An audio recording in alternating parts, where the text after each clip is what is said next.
Rồi, đang làm gì ba? Đang khui mới hàng mới nè mọi người. Đó, Này cái gì vậy? Quẹt hả? Zippo vàng giòn nha. Này phiên bản chính hãng nha.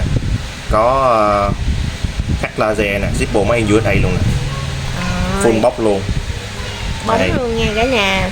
Quá đẹp. Còn tem niêm phong luôn nha. Còn tem đỏ ha. Với kèn luôn. Đó.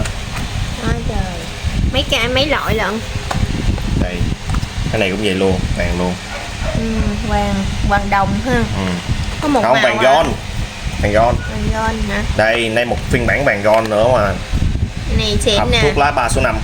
Quá đẹp luôn cả nhà ha. Đó, vẫn có tem luôn nha. Cái nào cũng tem đỏ ha. USA. Có hộp đàng hoàng nha.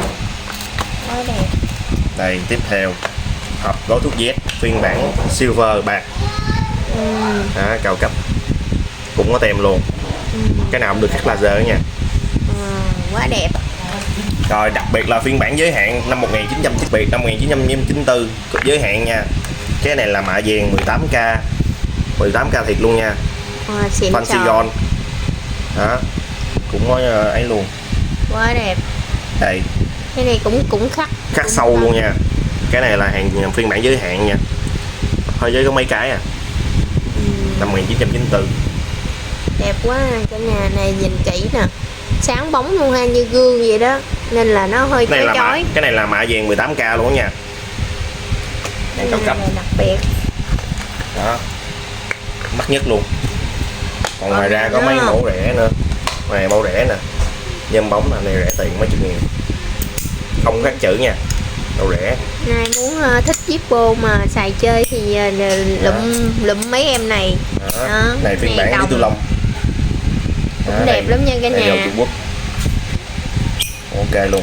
Con này Zippo này là xài xăng hả ba? Xăng, toàn bộ xài xăng hết.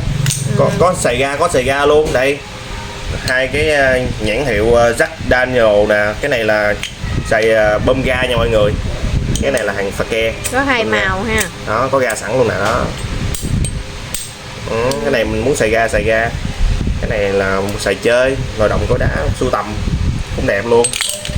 Còn này là cái gì? Cái này là bình xăng thơm.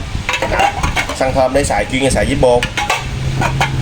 Ngoài ra mình có một quạt điện USB nữa nè. Đó, điện USB đủ kính thưa cái lọt quạt luôn. Cảm ứng luôn nha. Một quạt điện cảm ứng nha cả nhà. Ấn vô nè. Đó. Nó cháy. Nó đỏ là nó cháy ha. Không xài nữa, nóng vô rồi xong. Rộng luôn, nhỏ gọn. Đó, này sạc điện nè, cắm nhắc sạc ở đây. Đó, bật lên. Nhạy nha. Đúng rồi, cảm ứng mà. Đó, rồi lửa nào nét vô. Đó. Rồi mọi người có nhu cầu là liên hệ với lại shop mình nha, có số điện thoại, không thì inbox. Rồi ai có nhu cầu sưu tầm hoặc là sử dụng hộp quẹt Zippo hay là một số các loại hộp quẹt điện thì cứ liên hệ shop nha cả nhà. Xin chào.